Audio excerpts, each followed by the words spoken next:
여러분, 만약 시어머니가 정성껏 끓여줬다는 만둣국 한 그릇에 여러분의 목숨과 전 재산을 노리는 끔찍한 독이 들어있다면 어떡하시겠어요? 안녕하세요. 이야기 보따리입니다. 오늘 이야기는 어느 날 갑자기 찾아온 시어머니의 방문으로 시작됩니다. 저는 남편 김민준과 결혼한 지 꼬박 8년이 됐습니다. 지난 8년간 갓 졸업한 사회초년생이었던 저는 이제 집안일과 바깥일을 능숙하게 해내는 8년차 며느리가 되었죠. 평범하고 안정적인 날들이 계속될 줄 알았는데 사람 마음이라는 게 참 간사하더군요. 그날은 토요일이었습니다. 남편과 마트에 가서 장이라도 볼까 했는데 민준 씨는 아침 일찍부터 회사에 급한 일이 생겼다며 출근 준비를 서둘렀습니다. 저는 속으로 조금 이상하다고 생각했어요. 요즘 들어 야근이 너무 잦았거든요. 하지만 밖에서 고생하는 남편을 믿기로 하고 별다른 말은 하지 않았습니다. 거실 청소를 막 끝냈을 때 현관문이 울렸습니다. 남편이 뭘 놓고 갔나 싶어 문을 열었는데 시어머니 박순자 여사님이 서 계셨습니다. 어머니, 어쩐 일이세요? 저는 얼른 시어머니를 안으로 모시고는 손에 들린 장바구니를 받아들었습니다. 묵직한 장바구니 안에는 부추와 새우, 그리고 두툼한 삼겹살이 들어있었죠. 시어머니는 얼굴에 가짜 웃음을 한가득 띠고 있었습니다. 수진아, 우리 민준이가 내가 해주는 삼선만두를 그렇게 좋아하지 않니? 오늘 마침 시간도 남고 해서 너희 먹을 만두 좀 빚어주려고 왔다. 내 솜씨도 한번 보렴. 저는 속으로 고개를 갸웃거렸습니다.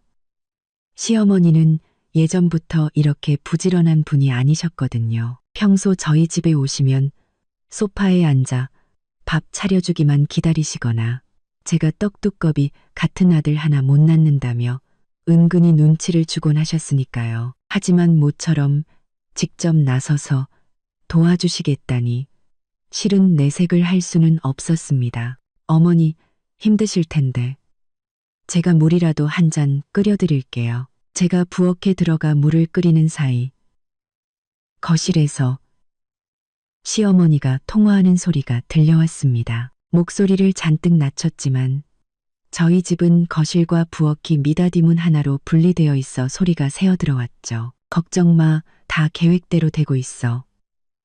걔가 이 만두 한 그릇만 먹으면 걔 앞으로 된 주식이 전부 우리 거가 되는 거야. 약은 잘 숨겨놨어. 무색무취라 절대 못 알아챌걸. 순간 제 손에 들려있던 주전자가 쨍그랑 소리를 내며 싱크대에 부딪혔습니다. 바닥으로 쏟아진 물처럼 제 머릿속도 하얘졌습니다. 주식? 약?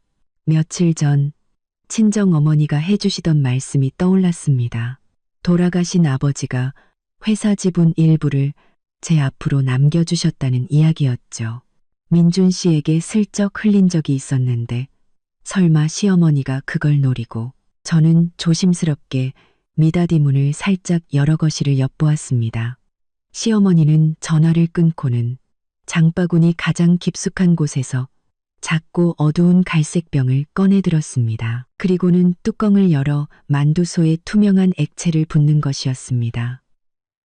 그 동작이 어찌나 자연스러운지 마치 수없이 반복한 것처럼 보였습니다. 액체를 다 붓고 나서는 젓가락으로 만두소를 휘휘 저어 섞은 뒤 병을 다시 장바구니에 넣고 채소로 덮어 아무 일 없었다는 듯이 행동했습니다. 저는 온몸에 소름이 돋았습니다. 저 갈색병 어디서 본 것 같았습니다. 예전에 뉴스에서 본 그라목손이라는 맹독성 농약이 바로 저런 병에 담겨 있었죠. 한 모금만 마셔도 목숨을 잃는다는. 시어머니가 절 죽이려고 하시는구나. 바로 그때 현관문이 열리며 남편 김민준이 돌아왔습니다.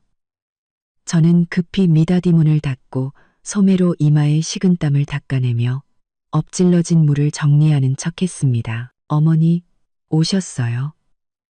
민준 씨의 목소리가 거실에서 들려왔습니다. 그래, 우리 아들 왔구나. 어서 앉아라. 네가 제일 좋아하는 삼선만두 빚어놨다. 금방 끓여주마. 시어머니의 목소리는 부자연스러울 정도로 다정했습니다. 저는 심호흡을 하며 마음을 다잡았습니다. 지금 여기서 모든 걸 터뜨리면 저 모자에게 저 혼자서는 당해낼 수 없을 겁니다. 저는 주전자를 들고 천천히 부엌을 나왔습니다. 그리고 최대한 평소와 같은 미소를 지으며 말했죠. 민준 씨, 야근한다면서요? 어떻게 이렇게 일찍 왔어요? 남편은 소파에 앉아 스마트폰만 들여다볼 뿐 저를 쳐다보지도 않고 대답했습니다. 일이 갑자기 취소됐어. 마침 만두나 먹으려고. 시어머니는 이미 만두를 끓는 물에 넣고 있었습니다. 냄비 안에서는 만두가 둥둥 떠다니며 평소와 다를 바 없이 맛있어 보였지만 저는 알고 있었습니다. 저 안에는 제 목숨을 앗아갈 끔찍한 것이 들어있다는 것을요. 수진아, 뭘 그렇게 멍하니 서 있니? 어서 수저나 놓으렴. 우리 아들 뜨거울 때 먹게. 시어머니는 잘 익은 만두를 예쁜 그릇에 담아 파와 계란지단까지 정성스럽게 올려 식탁 위에 놓았습니다.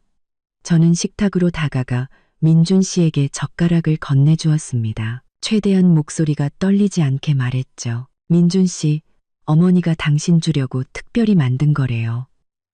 당신이 제일 좋아하는 삼선만두. 식기 전에 얼른 먹어요. 식기 전에 얼른 먹어요.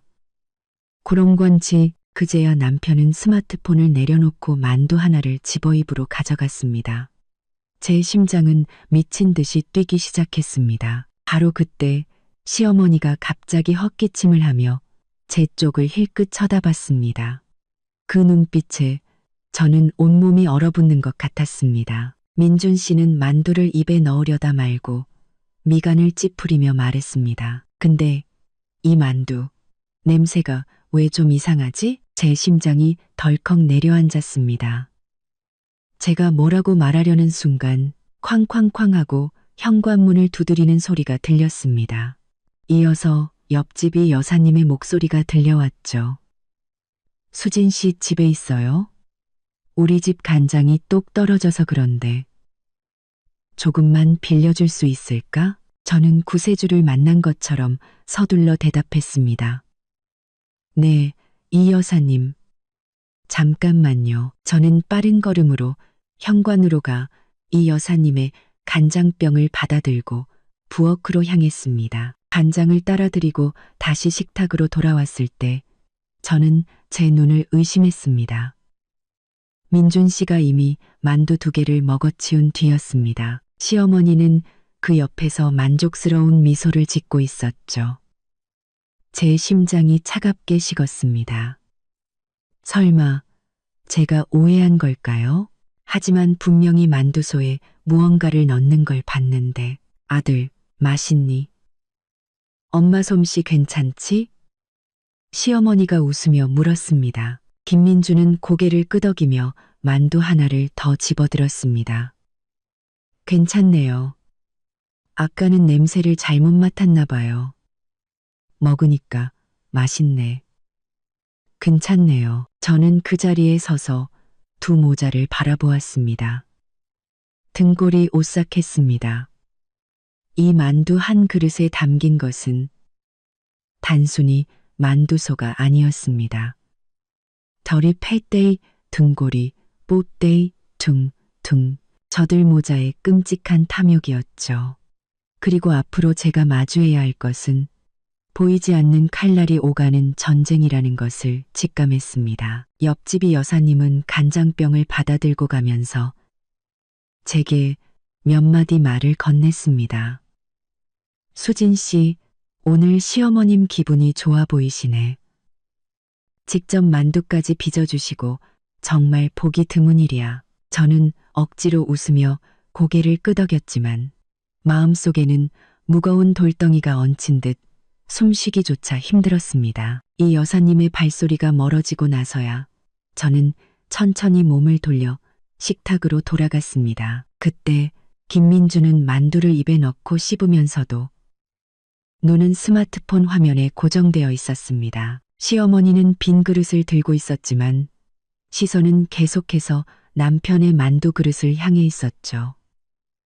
그 눈빛에 담긴 기대감이 너무나도 선명해서 저는 소름이 돋았습니다. 저는 서둘러 제 자리에 앉아 죽을 뜨는 척하며 두 사람의 대화에 귀를 기울였습니다. 아들, 천천히 먹어. 아무도 안 뺏어 먹는다. 시어머니가 다시 입을 열었습니다. 그 목소리에는 제가 한 번도 들어보지 못한 다정함이 묻어 있었습니다. 이 새우, 오늘 아침에 시장 가서 직접 고른 거야. 펄펄 뛰는 걸로. 네가 어릴 때부터 이걸 참 좋아했지. 김민주는 음하고 대답하며 고개도 들지 않은 채 만두 하나를 더 집어들었습니다. 그런데 두어 번 씹던 그가 갑자기 동작을 멈췄습니다. 그는 미간을 찌푸리며 입안에 만두를 삼키고는 옆에 있던 물컵을 들어 물을 한가득 마셨습니다. 그리고는 그릇에 남은 만두를 보며 말했습니다. 어머니, 오늘 만두소 맛이 좀 이상한데요? 제 손에 들려있던 숟가락이 쨍하는 소리를 내며 그릇에 부딪혔습니다. 심장이 목구멍까지 차오르는 것 같았죠. 시어머니의 얼굴도 순간 굳었지만 금세 표정을 바꾸고는 젓가락으로 만두 하나를 집어 자기 입에 넣었습니다. 뭐가 이상해. 난 맛있기만 한데. 네가 아침에 뭐 자극적인 거라도 먹었니? 맛이 섞였나 보지. 김민주는 젓가락을 내려놓고 만두 하나를 집어 코에 가까이 가져가 냄새를 맡았습니다. 뭐라고 딱 꼬집어 말은 못하겠는데 좀 쓴맛이 나는 것 같아요. 예전에 수진이가 해줬던 맛이랑은 달라요. 그는 그렇게 말하며 저를 쳐다보았습니다. 저는 얼른 죽 그릇을 내려놓고 그의 말에 맞장구를 쳤습니다. 아마 어머니가 넣으신 양념이 저랑 좀 다른가 봐요. 어머니, 혹시 뭐 특별한 거라도 넣으셨어요? 저는 일부러 특별한이라는 단어에 힘을 주어 시어머니의 반응을 살폈습니다. 시어머니의 손이 순간 멈칫하더니 그녀는 다급하게 말했습니다. 아니, 그냥 보통 쓰는 소금이랑 조미료만 넣었어. 아마 부추가 좀 억셌나 보다. 내가 살 때 잘 못 봤나 봐. 그녀는 그렇게 말하며 김민준의 그릇에 남은 만두를 그에게 밀어주었습니다. 괜찮아. 좀 억세도 먹을 만해. 얼른 먹어. 식으면 더 맛없어진다. 김민주는 잠시 망설이다가 다시 젓가락을 들었습니다. 하지만 그가 만두를 집으려는 순간 또다시 쾅쾅쾅 하는 급한 노크 소리가 들려왔습니다. 아까 이 여사님보다 훨씬 더 급한 소리였죠. 시어머니의 몸이 눈에 띄게 굳었고 김민준도 젓가락을 내려놓으며 미간을 찌푸렸습니다. 누구야? 왜 저렇게 급하게 두드려? 저는 속으로 안도의 한숨을 쉬며 자리에서 일어났습니다. 제가 나가볼게요. 현관문 고양이 눈으로 밖을 보니 아래층에 사시는 박 할아버지였습니다. 손에는 수도관을 들고 무척이나 급해 보이셨죠. 저는 문을 열고 웃으며 말했습니다. 어르신, 무슨 일 있으세요? 박 할아버지는 다급한 얼굴로 말했습니다. 수진 씨, 댁에도 물이 안 나와요? 내가 화초에 물 주려고 수도를 틀었는데 물이 한 방울도 안 나와서 댁도 그런가 해서. 단수? 저는 잠시 멍하니 있다가 부엌으로 수도꼭지를 틀어보았습니다. 정말로 물이 나오지 않았습니다. 저는 박 할아버지에게 말했습니다. 정말 단수네요. 아마 관리사무소에서 수리 중인가 봐요. 너무 걱정 마세요. 제가 전화해서 물어볼게요. 박 할아버지는 고개를 끄덕이고는 몇 마디 더 나누다가 수도관을 들고 돌아가셨습니다. 제가 문을 닫고 식당으로 돌아오니 시어머니가 김민준의 그릇에 남은 만두를 재빨리 밀폐 용기에 담고 있었습니다. 김민준은 그 옆에 서서 스마트폰으로 무언가를 검색하고 있었죠. 왜 갑자기 단수가 됐지? 저는 일부러 물으며 시어머니 옆으로 다가갔습니다. 어머니, 만두는 왜 담으세요? 민준 씨 아직 다 안 먹었는데 시어머니는 손을 멈칫하더니 말했습니다. 물이 안 나오니 새로 끓일 수도 없고 남은 건 냉장고에 넣어뒀다가 저녁에 민준이 오면 데워주려고 그녀는 그렇게 말하며 밀폐 용기 뚜껑을 닫아 냉장고, 냉동실, 깊숙이 밀어 넣었습니다. 마치 누가 볼까 두려운 사람처럼요. 그때 김민준이 스마트폰을 내려놓으며 말했습니다. 찾아보니까 관리사무소에서 수도관이 터졌대.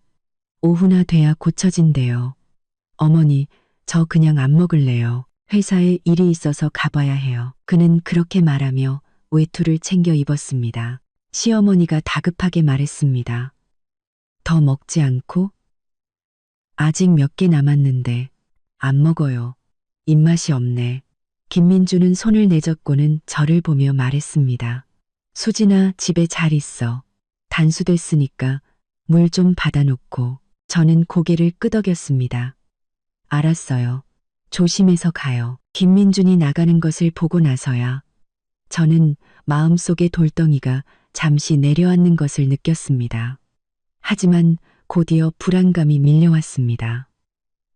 김민준이 다 먹지는 않았지만 그래도 몇 개는 먹었지 않습니까? 만약 그 약이 정말 독이라면 그에게 무슨 일이 생기는 건 아닐까? 하지만 이내 생각을 고쳐먹었습니다. 이건 저들 모자가 스스로 자초한 일. 무슨 일이 생겨도 자업자득입니다. 김민준이 떠나자 시어머니도 안절부절 못하며 말했습니다. 수진아, 단수돼서 밥도 못할 테니 나도 이제 집에 가볼게. 저녁에 다시 와서 볼게. 그녀는 자신의 장바구니를 들고 서둘러 떠나려 했습니다. 저는 그녀를 붙잡고 싶었습니다. 다른 증거를 더 찾아낼 수 있을지도 모르니까요. 어머니, 좀 더 앉아 계시지 그러세요. 금방 물이 나올지도 모르잖아요. 하지만 시어머니는 뒤도 돌아보지 않고 말했습니다. 아니야, 나도 집에 일이 있어서. 그녀는 평소보다 더 세게 문을 닫고 떠나버렸습니다. 그녀가 떠나자마자 저는 부엌으로 달려가 냉장고를 열고 만두가 담긴 밀폐 용기를 꺼냈습니다. 통통하고 하얀 만두들을 보니 두려움과 분노가 동시에 치밀어 올랐습니다. 저는 스마트폰으로 만두 사진을 여러 장 찍어두었습니다. 그리고는 냉장고 가장 아래 칸 서랍을 열어 그 갈색 병을 찾기 시작했습니다. 시어머니가 장바구니를 가져갔지만 혹시 다른 것을 숨겨뒀을지도 모른다는 생각이 들었기 때문입니다. 서랍 안에는 온갖 양념병과 비닐봉지가 어지럽게 널려 있었습니다. 한참을 뒤지던 중 딱딱한 무언가가 손에 잡혔습니다. 꺼내보니 바로 그 갈색 병이었습니다. 아까 장바구니에서 봤던 것과 똑같았죠. 병에는 아무런 라벨도 붙어 있지 않았습니다. 뚜껑을 열어 냄새를 맡으니 코를 찌르는 냄새가 확 풍겨왔습니다. 예전에 시골에서 아버지를 도와 농약을 뿌릴 때 맡았던 냄새와 아주 비슷했습니다. 저는 서둘러 뚜껑을 닫고 비닐봉지에 병을 싸서 제 방 옷장 가장 깊숙한 서랍에 숨겼습니다. 그리고는 두꺼운 옷가지들로 덮어두었죠. 저는 스마트폰을 꺼내 갈색 병, 코를 찌르는 농약이라고 검색했습니다. 곧바로 그라목손에 대한 정보가 화면에 나타났습니다. 화면에 적힌 맹독성, 해독제 없음, 치사량 5, 15ml, 비가역적인 폐섬유화 유발, 중독자는 의식이 있는 상태에서 서서히 질식사라는 문구들을 보자 제 온몸에 털이 곤두섰습니다. 박순자 여사는 정말로 저를 죽이려 했던 것입니다. 단지 제 명의로 된 주식 때문에. 그리고 김민준, 그가 만두가 쓰다고 말한 것은 정말 맛을 느꼈기 때문일까요? 아니면 일부러 그런 척 연기한 걸까요? 그는 분명 이 모든 사실을 알고 있었을 겁니다. 그렇지 않고서야 시어머니가 어떻게 이렇게 대담하게 만두의 독을 탈 수 있었을까요? 저들 모자는 처음부터 공모했던 것입니다. 저는 침대가에 앉아 스마트폰을 든 채 눈물을 흘렸습니다. 결혼 8년, 저는 진심으로 그들에게 잘했습니다. 김민준이 창업할 때는 아버지가 남겨주신 돈을 모두 그에게 주었고, 시어머니가 아플 때는 대소변까지 받아내며 간호했습니다. 집안일은 한 번도 그들 모자에 손을 빌린 적이 없었습니다. 그런데 결국 돌아온 것은 제 목숨을 노리는 배신이었습니다. 단지 제 주식 때문에 안 돼, 이대로 당할 수는 없어. 저는 눈물을 닦고 마음을 굳게 먹었습니다. 김민준이 그 여자와 정말 관계가 있는지, 그들이 처음부터 내 주식을 빼앗으려고 계획했는지 모든 것을 밝혀내야만 합니다. 저는 옷을 갈아입고 스마트폰과 지갑만 챙겨 집을 나섰습니다. 먼저 김민준의 회사로 가 그가 정말 출근했는지 아니면 그 여자를 만나러 갔는지 확인해 보기로 했습니다. 아파트 단지 입구에 다다랐을 때 길가에 세워진 김민준의 차가 보였습니다. 그는 차를 몰고 가지 않고 차에 기댄 채 스마트폰으로 통화하며 웃고 있었습니다. 저런 미소는 우리가 연애를 막 시작했을 때나 볼 수 있었던 것이었습니다. 결혼 후 특히 최근 몇 년간은 단 한 번도 본 적이 없는 미소였죠. 저는 서둘러 옆에 있는 나무 뒤로 숨어 스마트폰의 녹음 기능을 켜고 조용히 그를 향해 겨눴습니다. 유나야, 너무 조급해하지 마.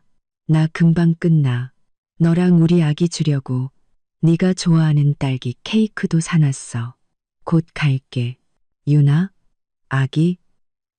제 심장이 쿵 하고 내려앉았습니다.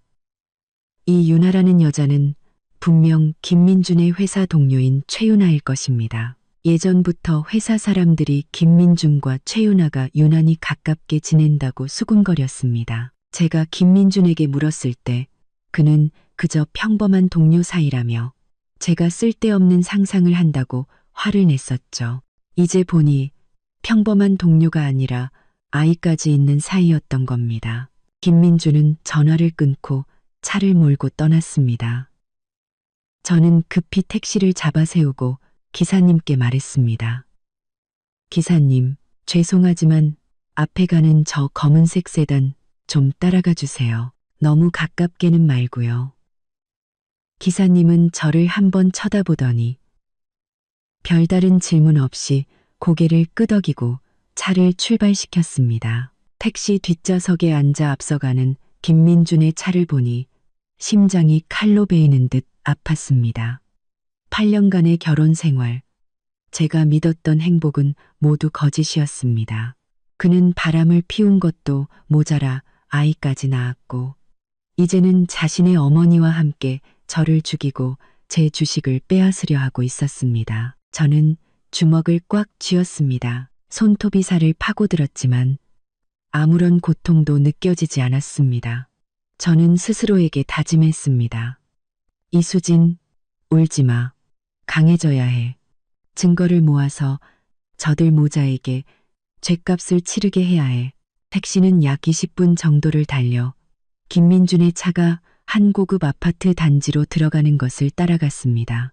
은빛마을 아파트, 제가 아는 곳이었습니다. 집값이 매우 비싸서 한 채에 수억 원은 좋게 넘는 곳이었죠. 김민준의 월급은 350만 원 정도인데 어떻게 이런 곳에 집을 살 수 있었을까요? 분명 제 돈으로 산 것이 틀림없었습니다. 저는 기사님께 아파트 단지 입구에 차를 세워달라고 하고 요금을 지불한 뒤 김민준의 차가 들어가는 것을 지켜보았습니다. 그리고는 눈에 띄지 않는 곳에 서서 그가 나오기를 기다렸습니다. 약 10분 후 김민준이 한 아파트 건물에서 나왔습니다. 그의 품에는 1살쯤 되어 보이는 남자아이가 안겨 있었습니다. 파란색 우주복을 입은 아이는 통통하고 귀여워 보였죠. 그의 옆에는 흰색 원피스를 입고 긴 머리를 늘어뜨린 꽤 아름다운 여자가 서 있었습니다. 바로 최윤아였습니다. 최윤아는 김민준의 팔짱을 끼고 그의 어깨에 머리를 기댄 채 아주 달콤하게 웃고 있었습니다. 김민준도 고개를 숙여 그녀에게 무언가를 속삭이며 얼굴 가득 다정한 미소를 띠고 있었습니다. 저는 스마트폰을 들어 그들의 모습을 여러 장 찍었습니다. 손이 덜덜 떨렸습니다. 그들은 이미 이렇게 완벽한 가정을 꾸리고 있었던 것입니다. 그리고 저는 바보처럼 집에서 그를 위해 집안일을 하고 그가 야근으로 힘들까 걱정하고 있었던 것이죠. 저는 그들이 근처 유아용품 가게로 들어가는 것을 보았습니다. 김민주는 아이를 안고 장난감 자동차를 사주었고 최윤아는 그 옆에서 행복하게 웃고 있었습니다. 그 모습은 마치 다정한 부부가 아이를 데리고 쇼핑하는 것처럼 보였습니다. 저는 그 자리에 서서 온몸이 차갑게 식는 것을 느꼈습니다. 마치 저는 이방인이 되어 다른 사람의 행복을 엿보는 것 같았습니다. 제 행복은 이미 그들에 의해 산산조각이 나버렸는데 말입니다. 저는 심호흡을 하고 스마트폰을 가방에 넣었습니다. 그리고 천천히 아파트 단지 입구를 향해 걸어갔습니다. 저는 이제 더 이상 약해져서는 안 된다는 것을 알았습니다. 제 권리를 되찾고 김민중과 박순자 여사 그리고 저 최윤아라는 여자 모두에게 그들이 저지른 일에 대한 대가를 치르게 할 것입니다. 은빛마을 아파트 단지에서 나온 저는 길가를 따라 천천히 걸었습니다. 머릿속은 뒤엉킨 실타래처럼 복잡했고 손에 쥔 스마트폰 화면에는 방금 찍은 사진이 그대로 떠 있었습니다. 김민준이 아이를 안고 다정하게 웃는 모습, 최윤아가 그의 팔짱을 끼고 있는 그 친밀한 모습은 저와 김민준이 결혼한 8년 동안 그 어떤 순간보다도 더 달콤해 보였습니다. 바람이 불자 얼굴이 차갑게 느껴졌습니다. 손으로 만져보니 어느새 눈물이 흐르고 있었습니다. 저는 길가 벤치에 앉아 휴지로 얼굴을 닦고 억지로 마음을 진정시켰습니다. 우는 것만으로는 아무것도 해결되지 않습니다. 더 많은 증거를 찾아야만 저들 모자가 꼼짝 못하게 만들 수 있습니다. 저는 방금 봤던 은빛마을 아파트의 그 건물을 떠올렸습니다. 김민중과 최윤아는 분명 그곳에 살고 있을 것입니다. 만약 그 집이 김민준이 산 것인지 확인할 수 있다면 그가 제 돈을 썼다는 증거가 될 수 있습니다. 저는 스마트폰으로 은빛마을 아파트 근처의 부동산 중개소를 검색했습니다. 마침 멀지 않은 곳에 안심 부동산이라는 곳이 있었습니다. 저는 자리에서 일어나 택시를 타고 그곳으로 향하며 어떻게 말을 꺼낼지 머릿속으로 정리했습니다. 중개소에 들어서자 양복을 입은 젊은 직원이 저를 반갑게 맞았습니다. 어머님, 집 보러 오셨어요? 매매 알아보시나요? 아니면 전세 알아보시나요? 저는 웃으며 고개를 끄덕였습니다. 총각, 은빛마을 아파트 좀 보려고요. 아들이 이 근처에서 일하는데 좀 더 큰 집을 사주려고요. 나중에 손주 낳으면 편하게 살라고. 젊은 직원의 눈이 반짝 빛났습니다. 그는 서둘러 제게 물 한 잔을 따라주며 말했습니다. 어머님, 정말 자상하시네요. 은빛마을 아파트.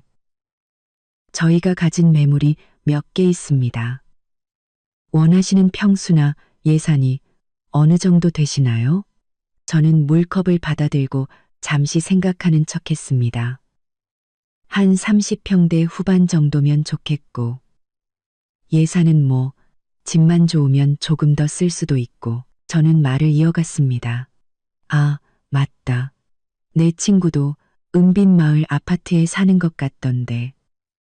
이름이 김민준인데. 혹시 알아요? 한 1년 전쯤에 집을 샀다고 하던데. 혹시 어느 동에 사는지 알면 나중에 오가며 인사라도 하려고요. 젊은 직원은 김민준이라는 이름을 듣고 잠시 멈칫하더니 머리를 극적이며 말했습니다.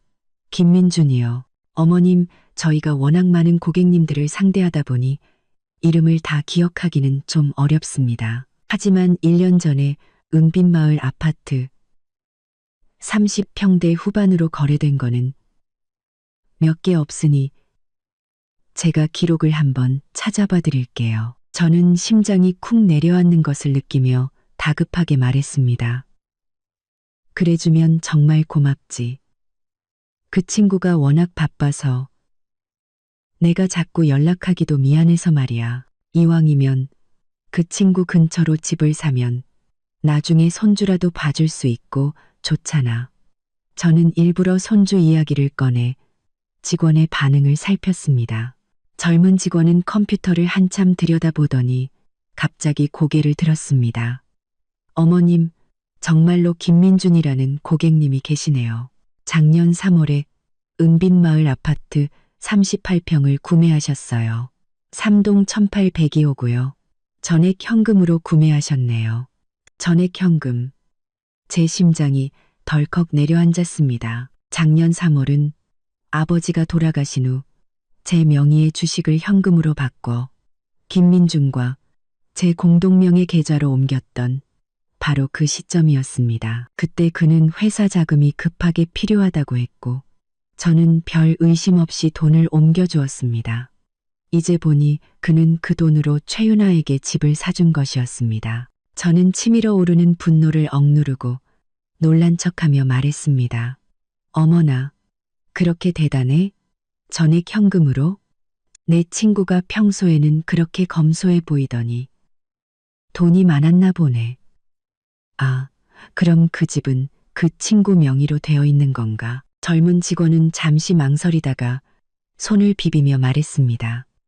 어머님, 원래 고객 정보는 함부로 알려드리면 안 되는데요. 친구분이시라니 말씀드리는 건데 명의는 최윤아라는 여성분 앞으로 되어 있습니다. 그때 김민준 씨가 돈을 내면서 약혼녀에게 사주는 집이라고 하셨거든요. 약혼녀? 저는 손에 든 물컵을 던져버릴 뻔했습니다. 저와 이혼도 하지 않은 상태에서 다른 여자를 약혼녀라 칭하며 집까지 사주다니. 저는 심호흡을 하고 젊은 직원에게 웃으며 말했습니다. 총각, 정말 고마워요. 잘 알았어요. 그럼 은빛마을 아파트 매물 자료 좀 볼 수 있을까요? 집에 가서 남편이랑 상의 좀 해보게요. 젊은 직원은 서둘러 자료를 제게 건넸고 저는 대충 훑어보며 관심 있는 척 몇 가지 질문을 한 뒤 집에 일이 있다는 핑계를 대고 중개소를 나왔습니다. 중개소 문을 나서자 저는 더 이상 참을 수 없었습니다. 사람이 없는 골목으로 들어가 주저앉아 울기 시작했습니다. 그 돈은 아버지가 남겨주신 제 마지막 유산이었습니다. 나중에 노후 자금으로 쓰거나 아이가 생기면 아이를 위해 쓰려고 했던 돈이었습니다. 그런데 김민주는 그 돈으로 자기 내연녀에게 집을 사주고 저에게는 회사 자금이 필요하다고 거짓말을 했던 것입니다. 한 10분쯤 울었을까요? 저는 눈물을 닦고 일어섰습니다. 마음속의 분노가 점점 더 커져갔습니다. 이대로 끝낼 수는 없습니다. 집뿐만 아니라 그는 분명 최윤아에게 몰래 더 많은 돈을 줬을 것입니다. 저는 김민준과 저의 공동명의 계좌를 떠올렸습니다. 평소에 그가 관리했고 저는 거래 내역을 거의 본 적이 없었습니다. 지금 당장 확인해야만 합니다. 저는 택시를 타고 집으로 돌아왔습니다. 돌아오는 내내 만약 김민준이 최윤아에게 돈을 보낸 기록을 찾는다면 어떻게 해야 할지 생각했습니다. 집에 도착하자마자 저는 컴퓨터를 켜고 공동명의 계좌에 인터넷 뱅킹에 접속했습니다. 비밀번호를 입력하는 손이 덜덜 떨렸습니다. 보고 싶지 않은 것을 보게 될까 두려우면서도 하루빨리 진실을 확인하고 싶었습니다. 로그인 후 저는 계좌 거래 내역을 클릭하고 작년 3월부터 내역을 훑어보기 시작했습니다. 보지 말았어야 했습니다. 보면 볼수록 기가 막혔습니다. 작년 3월 15일 은빛마을 아파트 건설사로 5억 5천만 원이 이체된 기록이 있었습니다. 아파트 구매 대금이라는 메모와 함께요. 3월 20일에는 최윤아에게 9천만 원이 이체되었고 메모는 생활비였습니다. 그 후로 매달 10일에는 최윤아에게 300만 원씩 이체된 기록이 있었습니다. 메모는 생활비이거나 아이 분유값이었죠. 저는 이체 기록들을 보며 또다시 눈물을 흘렸습니다. 작년 3월 20일은 제가 저혈당으로 쓰러져 병원에서 검사를 받던 날이었습니다. 그때 김민주는 일이 바쁘다며 30분만 제 곁에 있다가 떠났습니다. 알고 보니 최윤아에게 돈을 보내주기 위해 급하게 떠났던 것입니다. 그리고 매달 300만 원, 우리 집 생활비는 한 달에 100만 원도 채 되지 않았는데 그는 최윤아에게 저보다 더 많은 돈을 주고 있었습니다. 저는 이 모든 이체 기록을 캡처해서 저장하고 한 부를 인쇄하여 제 방 금고에 넣어두었습니다. 이 모든 일을 마치고 나니 온몸에 힘이 빠져 의자에 주저앉았습니다. 8년간의 결혼 생활은 대체 무엇이었을까요? 저는 바보처럼 김민준에게 속아 넘어갔습니다. 그는 제 돈으로 내연녀와 사생아를 키우면서 동시에 그의 어머니와 공모하여 저를 죽이고 남은 주식마저 빼앗으려 했던 것입니다. 바로 그때 초인종이 울렸습니다. 저는 깜짝 놀라 서둘러 인쇄한 이체 기록을 숨기고 현관문으로 다가가 고양이 눈으로 밖을 보았습니다. 시어머니 박순자 여사였습니다. 손에는 보온병을 들고 있었습니다. 또 무슨 꿍꿍이일까요? 저는 심호흡을 하고 아무 일 없는 창문을 열었습니다. 어머니, 또 어쩐 일이세요? 시어머니는 얼굴 가득 웃음을 띠고 제게 보온병을 건넸습니다. 수진아, 아까 집에 가다가 생각해보니 너희 집 단수돼서 밥도 못 챙겨 먹었을 것 같아서 몸보신하라고 닭곰탕 좀 끓여왔다. 저는 보온병을 받아들었습니다. 묵직한 무게감과 달리 제 마음은 얼음장처럼 차가웠습니다. 아침에는 만두에 독을 타서 저를 죽이려 하더니 이제 와서 닭곰탕을 끓여주는 척하다니 분명 좋은 의도가 아닐 것입니다. 저는 웃으며 말했습니다. 어머니, 정말 감사해요. 신경 써주셔서. 시어머니는 집 안으로 들어와 사방을 둘러보더니 물었습니다. 민준이는 아직 안 들어왔니? 네, 회사 일이 바빠서 늦는데요. 저는 보온병을 식탁 위에 올려두고 일부러 열지 않았습니다. 시어머니는 식탁 옆으로 다가와 보온병을 쳐다보며 말했습니다. 수진아, 어서 열어서 한 그릇 먹어보렴. 방금 끓여서 뜨끈뜨끈해. 몸보신의 최고야. 그녀의 눈빛에는 재촉하는 기색이 역력했습니다. 저는 못 본 척 물컵에 물을 따르며 말했습니다. 어머니, 앉으세요. 제가 물 한 잔 드릴게요. 저는 지금 배가 안 고파서 닭곰탕은 이따 먹을게요. 시어머니는 앉지 않고 제 옆으로 다가와 목소리를 낮춰 말했습니다. 수진아, 내가 너한테 할 말이 있는데 너랑 민준이랑 결혼한 지 저머 오래됐는데 아직 아이가 없어서 너도 속상하지?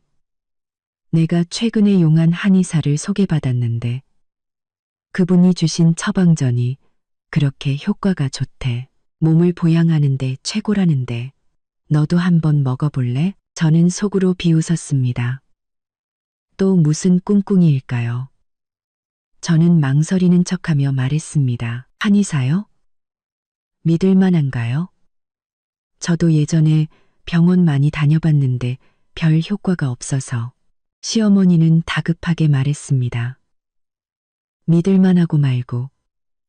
내 친구 며느리가 바로 그분 약 먹고 임신했어. 내가 이미 약을 지어놨으니 내일 가져다 줄게. 아침 저녁으로 한 번씩만 먹으면 틀림없이 임신할 수 있을 거야. 그녀는 그렇게 말하며 제 배를 힐끗 쳐다보았습니다. 그 눈빛은 아침에 부엌에서 저를 볼 때와 똑같이 온통 계산적인 속셈으로 가득 차 있었습니다. 저는 이제야 깨달았습니다. 그녀는 약에 무언가를 타려는 것입니다. 아침에 만두가 실패하자 이제는 약으로 저를 해치려는 것입니다. 저는 웃으며 고개를 끄덕였습니다. 어머니, 정말 감사해요. 신경 써주셔서. 하지만 제가 요즘 위가 좀 안 좋아서 약은 나중에 먹을게요. 시어머니의 얼굴이 순간 굳어지더니 다시 웃으며 말했습니다. 그래, 그럼 몸조리 잘하고 너무 무리하지 마라. 나도 일이 있어서 이만 가볼게. 닭곰탕은 꼭 챙겨 먹어. 그녀는 그렇게 말하고 문을 열고 떠났습니다. 그녀가 떠나자마자 저는 보온병에 든 닭곰탕을 변기에 쏟아버리고 물을 내려 깨끗이 씻어냈습니다. 그리고는 보온병을 제자리에 두고 마치 다 마신 것처럼 꾸며 놓았습니다. 저는 소파에 앉아 텅 빈 거실을 바라보았습니다. 마음속의 결심이 더욱 굳어졌습니다. 더 이상 그들이 저를 해치도록 내버려 둘 수 없습니다. 암속의 결심이 더욱 굳어졌습니다. 제가 먼저 나서서 그들이 저지른 일에 대한 대가를 치르게 해야 합니다. 저는 스마트폰을 꺼내 주소록에서 강태식이라는 이름을 찾았습니다. 강태식 씨는 돌아가신 아버지의 부하 직원이었고 지금은 탐정사무소를 운영하고 있었습니다. 매우 믿을 만한 분이었죠. 저는 그의 번호를 눌렀습니다. 수진 아가씨, 웬일이세요? 강태식 씨의 목소리는 무척이나 반가워 보였습니다. 저는 심호흡을 하고 말했습니다. 강 실장님, 부탁드릴 일이 있어서요. 혹시 사람 좀 알아봐 주실 수 있나요? 한 명은 김민준, 제 남편이고요.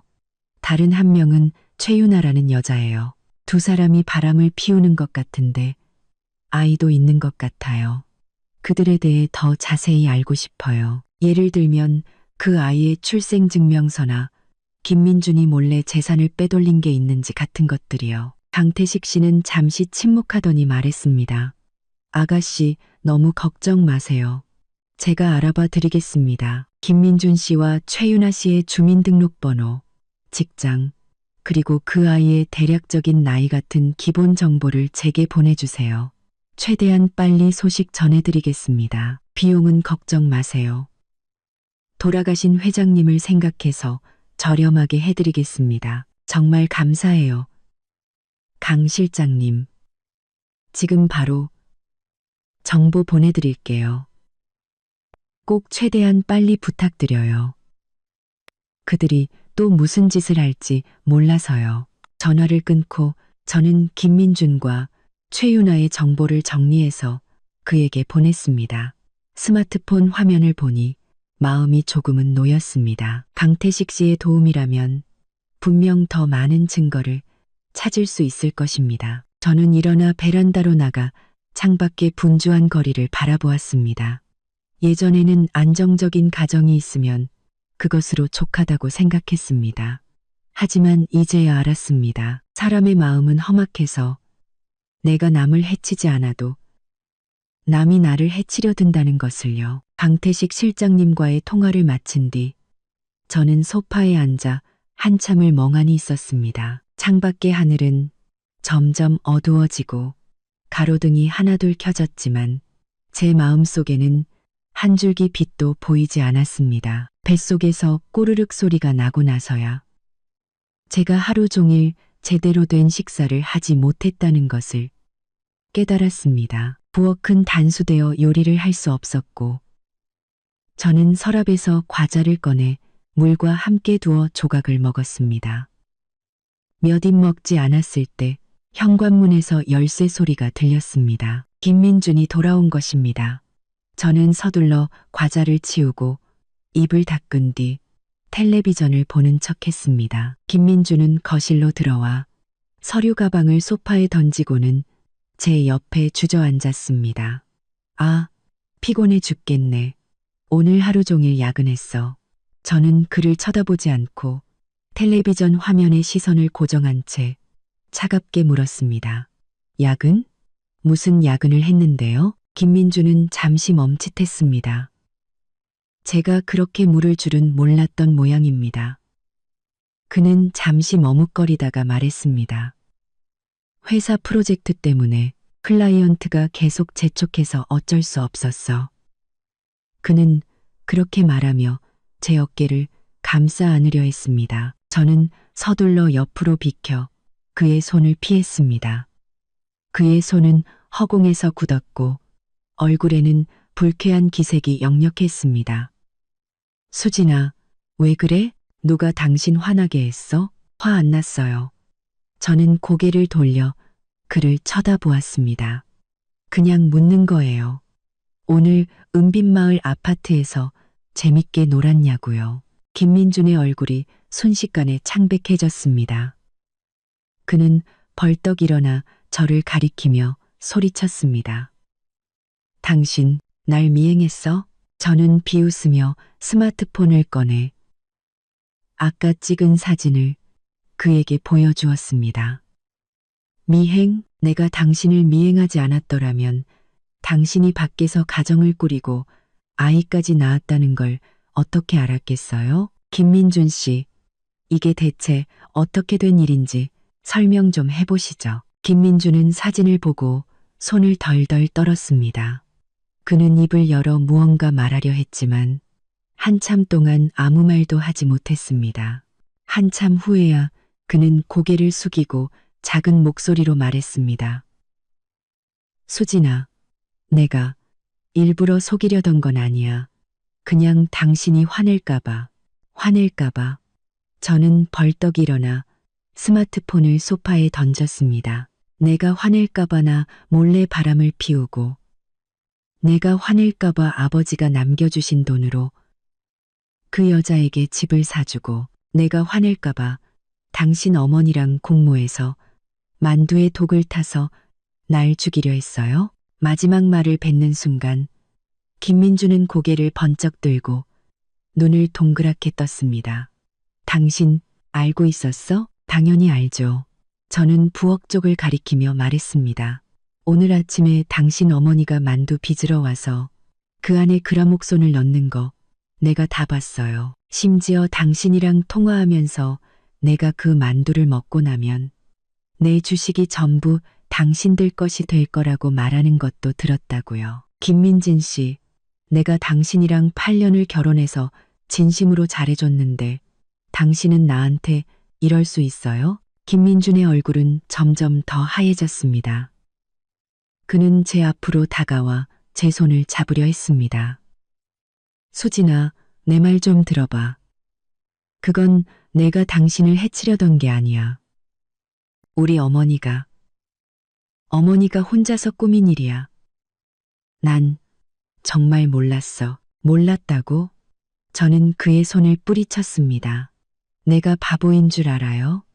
그분은 당신 어머니예요. 그분이 하는 모든 일이 당신을 위한 게 아니고 당신과 그 여자의 아이를 위한 게 아니라고요?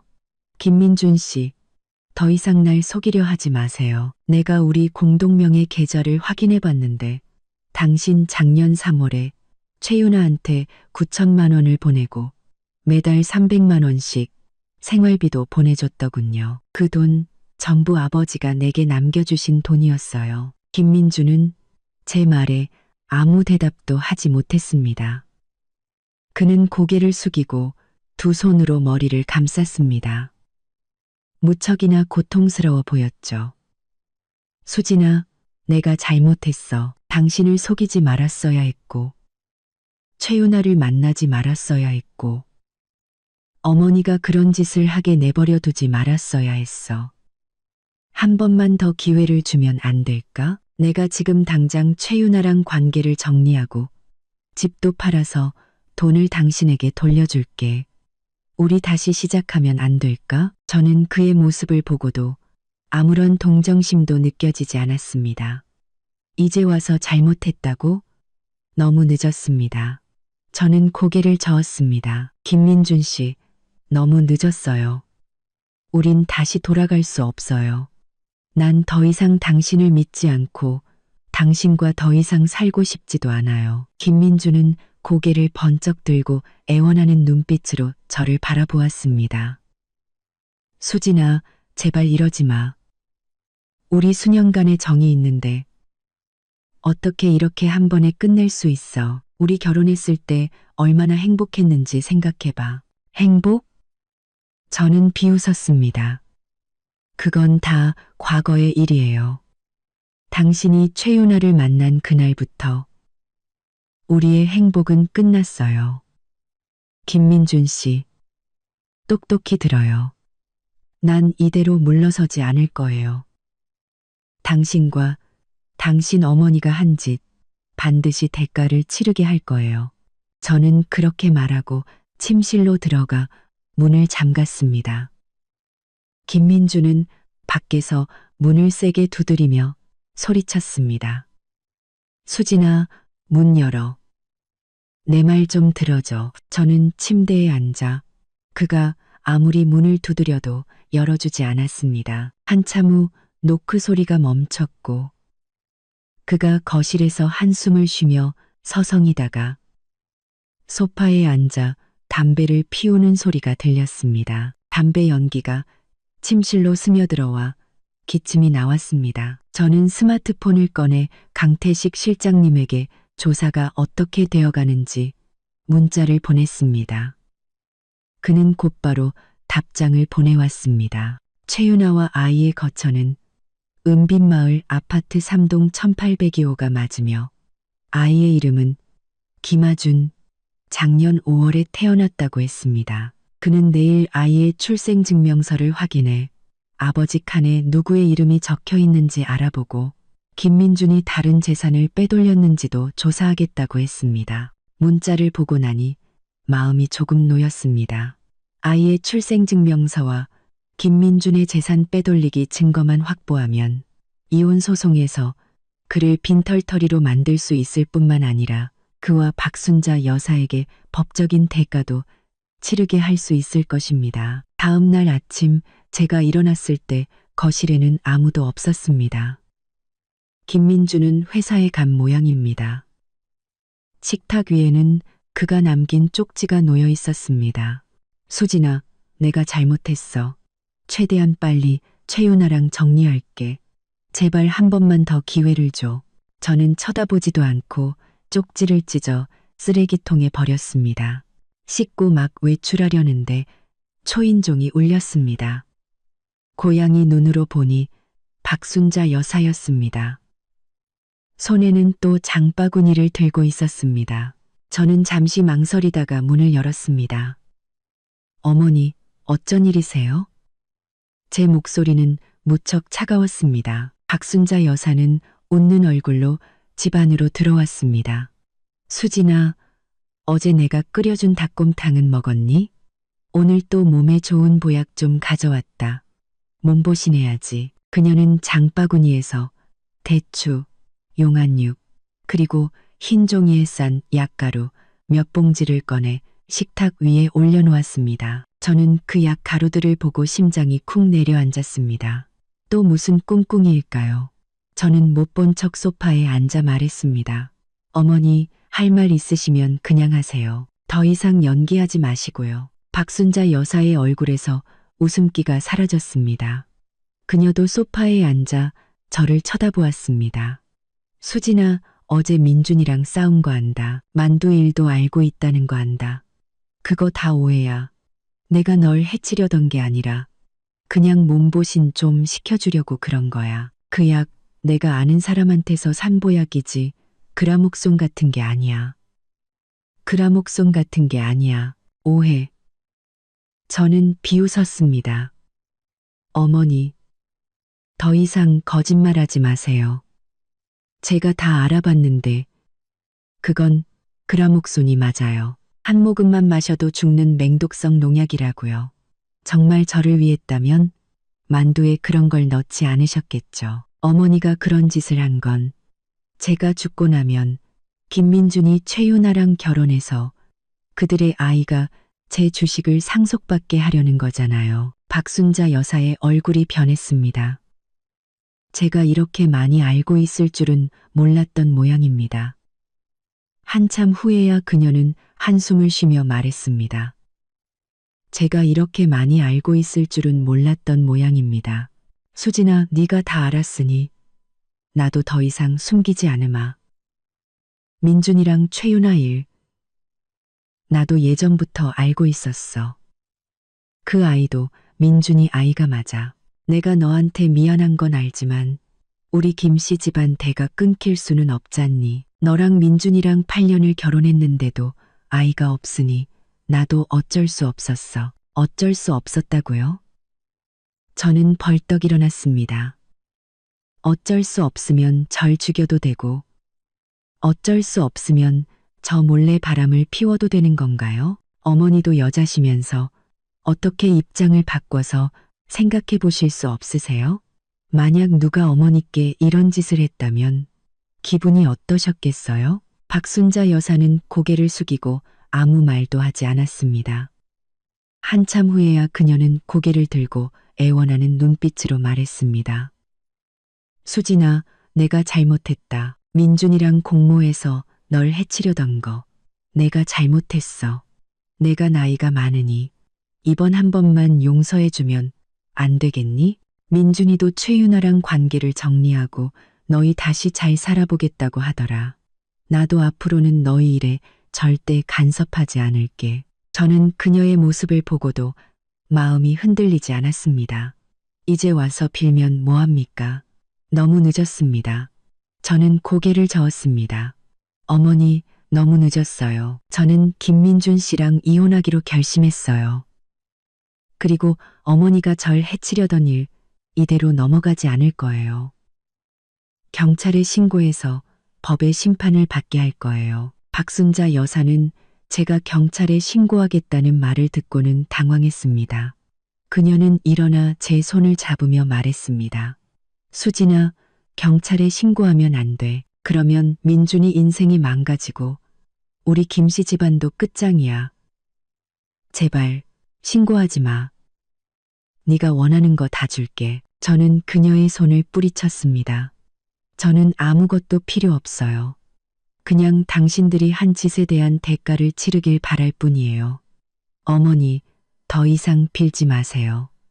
그냥 당신들이 한 짓에 대한 대가를 치르길 바랄 뿐이에요. 제 결심은 변하지 않으니까요. 박순자 여사는 저를 보며 절망적인 눈빛을 했습니다.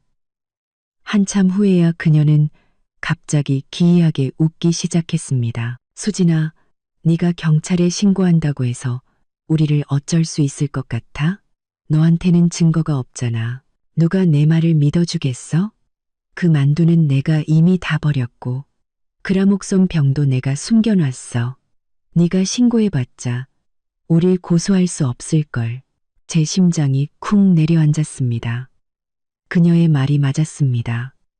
저에게는 사진과 이체 기록뿐 그녀가 만두에 그라목손을 넣었다는 직접적인 증거가 없었습니다. 하지만 이대로 물러설 수는 없었습니다.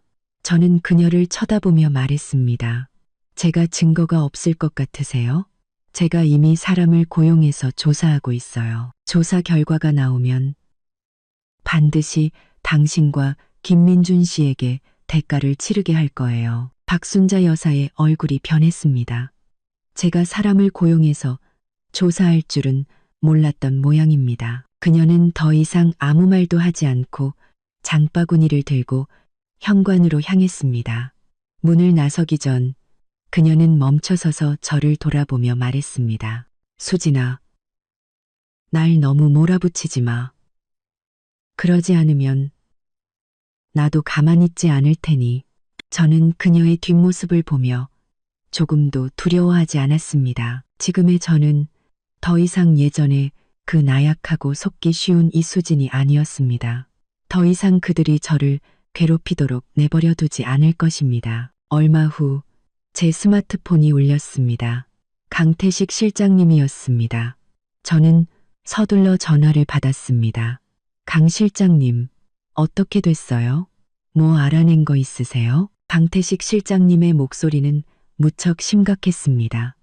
수진 아가씨, 그 아이의 출생증명서를 확인했습니다. 아버지 칸에 김민준 씨 이름이 아니라 김영철이라는 사람의 이름이 적혀 있습니다. 김영철이요. 저는 잠시 멍했습니다. 김영철이 누구죠? 저는 그런 이름 들어본 적 없는데요. 제가 알아봤는데 김영철은 김민준 씨의 아버지, 그러니까 아가씨의 시아버님이십니다. 5년 전에 돌아가셨다고 하던데 어째서 아이의 출생증명서에 이름이 올라가 있는지 모르겠습니다. 저는 그 자리에 얼어붙었습니다.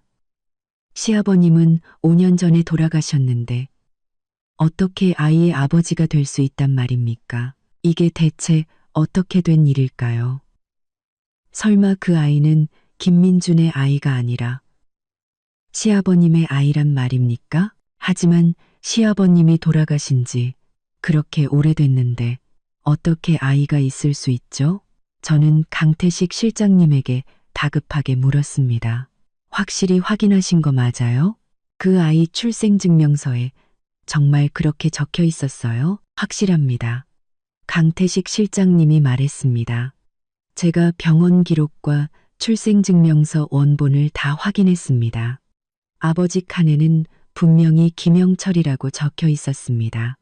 강태식 실장님이 말했습니다. 그리고 제가 추가로 알아본 바에 따르면 박순자 여사가 매달 최윤아에게 돈을 보내줬는데 그 기간이 벌써 2년이 넘었습니다. 김민준 씨가 돈을 보내주기 시작한 것보다 훨씬 더 오래됐죠. 저는 소파에 앉아 머릿속이 뒤엉키는 것을 느꼈습니다.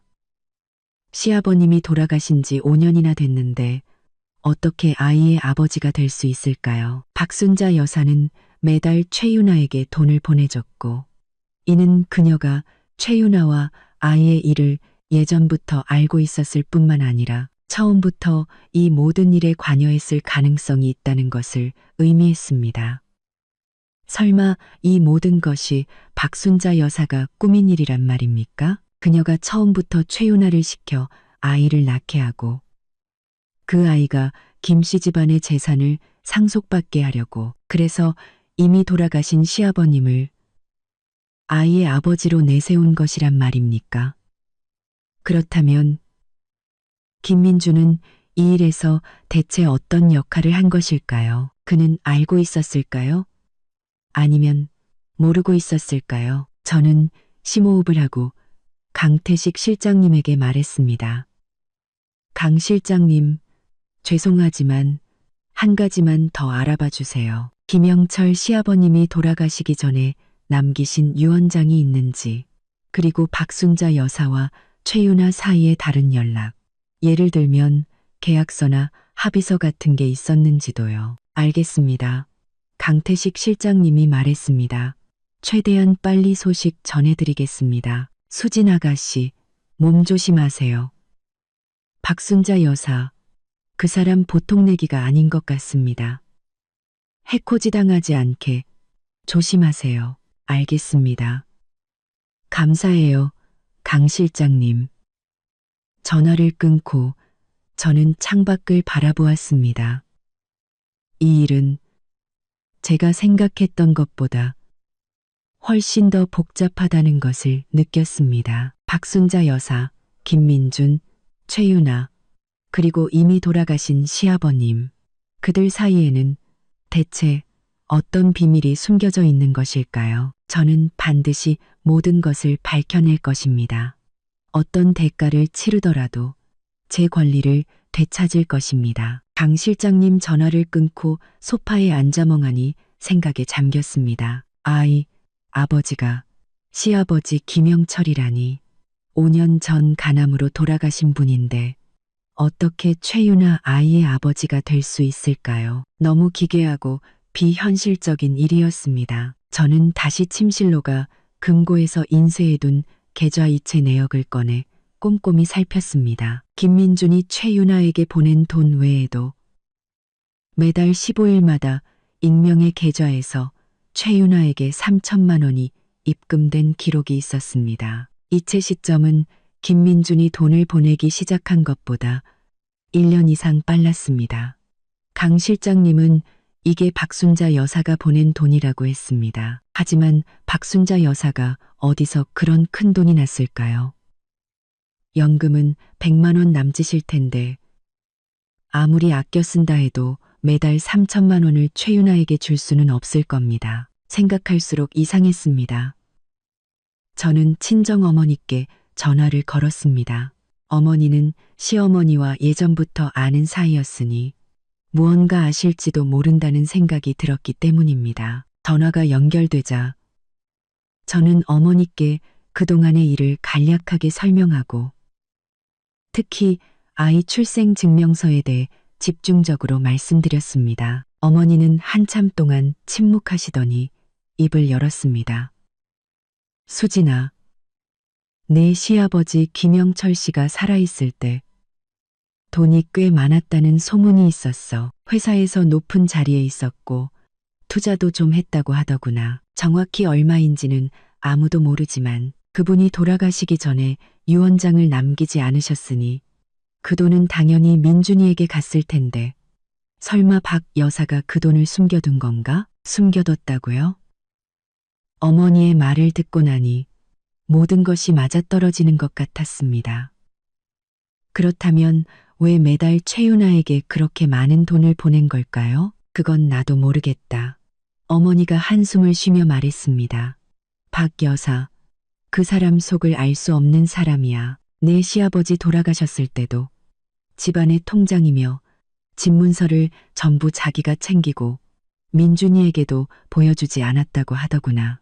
수진아, 너 정말 조심해야 한다. 돈을 숨길 정도면 다른 비밀이 더 있을지도 몰라. 어머니와의 통화를 마치고 나니 이 사건 뒤에 더 큰 음모가 숨겨져 있다는 확신이 들었습니다. 박순자 여사는 제 주식을 빼앗기 위해 저를 해치려 했을 뿐만 아니라 최윤아에게 몰래 돈을 보내고 심지어 돌아가신 시아버지를 아이의 아버지로 내세웠습니다. 그녀는 대체 무엇을 꾸미고 있는 걸까요?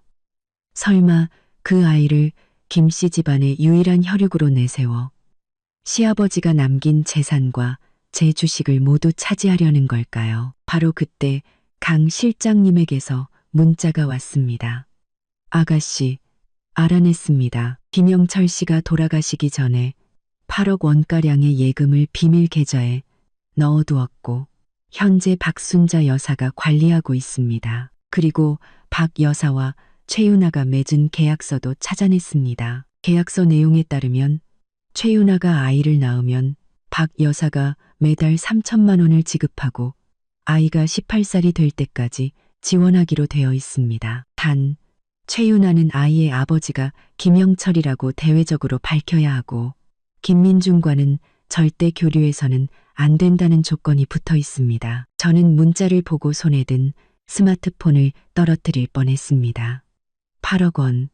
박순자 여사가 그렇게 많은 돈을 숨기고 있었다니. 그리고 그 계약서. 처음부터 박순자 여사는 최윤아를 시켜 아이를 낳게 하고 심지어 돌아가신 시아버지를 아버지로 내세우기까지 했습니다. 그건 모두 그 예금을 합법적으로 상속받기 위한 계획이었던 것입니다. 그렇다면 김민주는? 그는 이 사실을 알고 있었을까요? 그가 최윤아와 사귄 것은 진심이었을까요? 아니면 박순자 여사에게 속은 걸까요? 저는 강 실장님에게 다시 문자를 보냈습니다. 김민준 씨가 이 계약서에 대해 알고 있었는지, 그리고 최윤아 씨가 지금도 김민준 씨와 연락하고 있는지 알아봐 주실 수 있나요? 강 실장님은 곧바로 답장을 보내왔습니다. 은빛마을 아파트 경비원에게 물어보니 최윤아 씨가 최근에도 김민준 씨와 자주 만났고 가끔 김민준 씨가 그곳에서 밤을 새우고 갔다고 합니다. 계약서에 대해서는 김민준 씨가 알고 있었다는 증거는 찾지 못했습니다. 어쩌면 정말 모르고 박순자 여사에게 속았을지도 모릅니다. 저는 복잡한 심경에 휩싸였습니다. 만약 김민준이 정말 이 계약서에 대해 몰랐다면 그는 자신의 친어머니에게 이용당한 것입니다. 아이의 진짜 아버지가 누군지도 모른 채 어머니를 도와 아내를 해치려 한 꼴이 된 것이죠. 하지만 그가 몰랐다고 해도 그가 바람을 피우고 재산을 빼돌린 것은 사실입니다.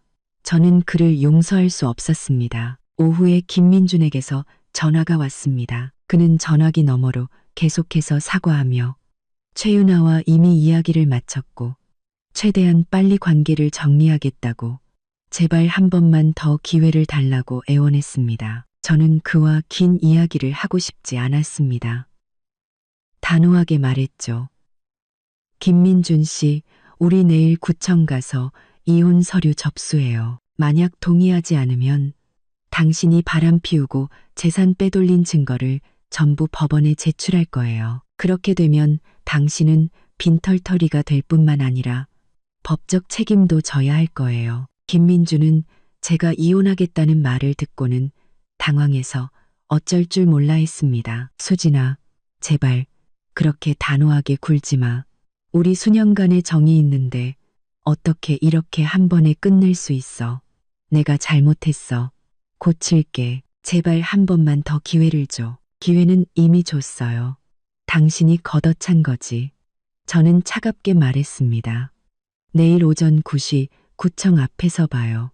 만약 안 나오면 뒤실은 알아서 감당해요. 저는 그렇게 말하고 전화를 끊었습니다. 다음 날 아침 저는 약속 시간보다 30분 일찍 구청 앞에 도착했습니다. 차에서 내리자마자 입구에 서 있는 김민준이 보였습니다. 그는 절제한 얼굴에 눈은 핏발이 서 있었습니다. 밤새 한숨도 못 잔 모양입니다. 그는 저를 보자마자 다가와 말했습니다. 수진아, 다시 한번 생각해봐. 우리 정말 다시 해볼 수 없어? 저는 고개를 저었습니다. 쓸데없는 소리 그만하고 어서 들어가서 서류나 접수해요. 우리가 막 구청으로 들어가려는데 갑자기 오토바이 한 대가 우리 앞으로 달려와 멈춰섰습니다. 오토바이를 운전한 사람은 박순자 여사였습니다. 그녀는 머리가 헝클어진 채 얼굴 가득 분노를 띠고 있었습니다. 너희 이혼하면 안 돼. 민준아, 네가 만약 수진이랑 이혼하면 내가 내 앞에서 죽어버릴 거야. 김민주는 멍하니 서 있었습니다. 어머니, 여긴 어쩐 일이세요? 이건 저랑 수진이 사이의 일이에요. 어머니는 상관 마세요. 상관이 없어? 박순자 여사는 오토바이에서 내려 김민준의 팔을 잡았습니다. 네가 내 아들인데 어떻게 내가 상관이 없어? 네가 수진이랑 이혼하면 앞으로 누가 널 위해 밥 해주고 빨래 해주고 누가 널 돌봐줘? 그 최윤아라는 여자는 그냥 여우 같은 년이야. 내 돈 보고 너랑 사귀는 거라고. 수진이랑 이혼하면 안 돼. 저는 박순자 여사를 보며 속으로 비웃었습니다. 그녀가 어디 김민준을 걱정해서 이러는 걸까요? 제가 김민준과 이혼하면 집안 재산을 나눠 갖게 될까봐, 그리고 자신의 음모가 드러날까봐 두려워서 이러는 것이 분명했습니다. 저는 박순자 여사 앞으로 다가가 말했습니다. 어머니, 저랑 김민준 씨가 이혼하는 건 우리 둘의 결정이에요. 어머니와는 상관없어요. 만약 계속해서 막으시면 경찰에 신고할 거예요. 박순자 여사는 저를 노려보며 소리쳤습니다. 네가 감히. 이수진, 네가 무슨 생각하는지 내가 모를 줄 알아? 너 우리 김씨 집안 재산 노리고 이러는 거지? 내가 말하는데 어림도 없어. 김씨 집안 재산이요? 저는 스마트폰을 꺼내 계좌 이체 기록과 사진을 보여주었습니다. 이 돈 전부 아버지가 제게 남겨주신 돈이에요. 김민준 씨가 제 돈으로 최윤아에게 집 사주고 아이 키웠는데 이제 와서 저랑 재산을 나누겠다고요? 박순자 여사님, 너무 과하신 거 아니에요? 박순자 여사는 제 스마트폰에 담긴 증거들을 보고 얼굴이 하얗게 질렸습니다. 그녀는 서둘러 김민준의 손을 잡으며 말했습니다. 민준아, 봐라. 제가 처음부터 증거를 다 모아놨잖아. 너랑 이혼해서 재산 뺏으려고 작정한 거야. 너 속으면 안 돼. 김민준은 저를 보고 또 박순자 여사를 보며 망설이는 표정을 지었습니다. 한참 후에야 그는 말했습니다. 어머니, 수진이 말이 맞아요. 제가 수진이 돈으로 최윤아에게 집 사준 거 맞아요. 제가 수진이에게 잘못했어요. 이혼하는 게 마땅해요. 박순자 여사는 김민준이 그렇게 말할 줄은 몰랐던 모양입니다. 그녀는 온몸을 부들부들 떨며 소리쳤습니다. 너 이 불효 자식. 내가 널 어떻게 키웠는데 네가 쟤랑 이혼하면 난 더 이상 널 아들로 생각하지 않을 거야.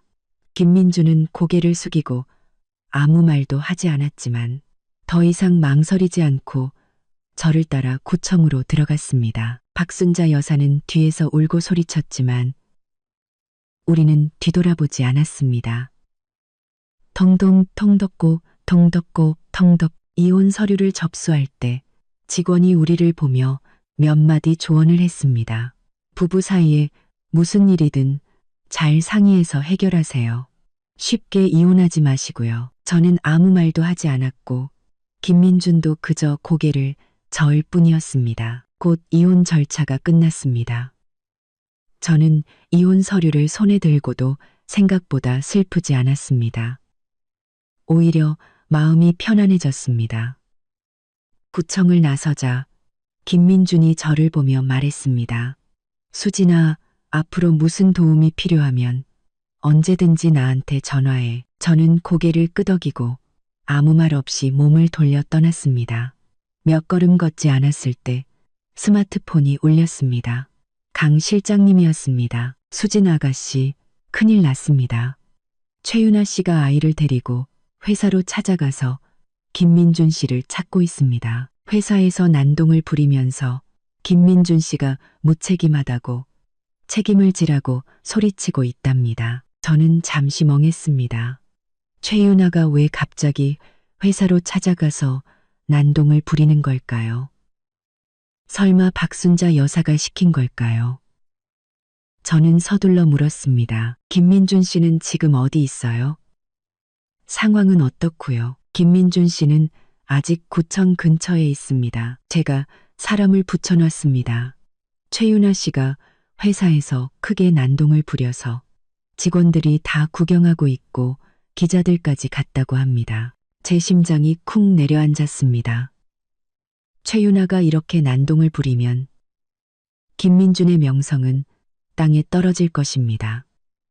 비록 그와 이혼했지만 그가 그렇게 망가지는 것을 보고 싶지는 않았습니다. 저는 서둘러 김민준에게 전화를 걸어 최윤아가 회사에서 난동을 부리고 있다는 사실을 알렸습니다. 김민준은 그 말을 듣고 당황해서 어쩔 줄 몰라 했습니다. 어떻게 된 거야? 어제 내가 걔랑 잘 이야기했는데 왜 갑자기 회사로 찾아가서 난동을 부리는 거야? 왜 난동을 부리는지는 나중에 따지고 지금 당장 회사로 돌아가서 수습해요. 그러지 않으면 일이 더 커질 거예요.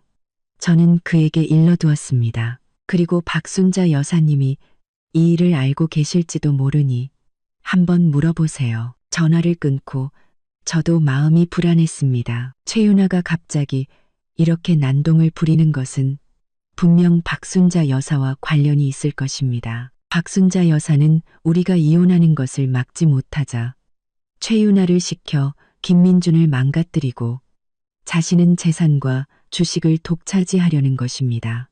정말 악독한 여자였습니다. 제가 강 실장님에게 최윤아가 박순자 여사와 연락했는지 조사해달라고 문자를 보내려는데 스마트폰이 다시 울렸습니다.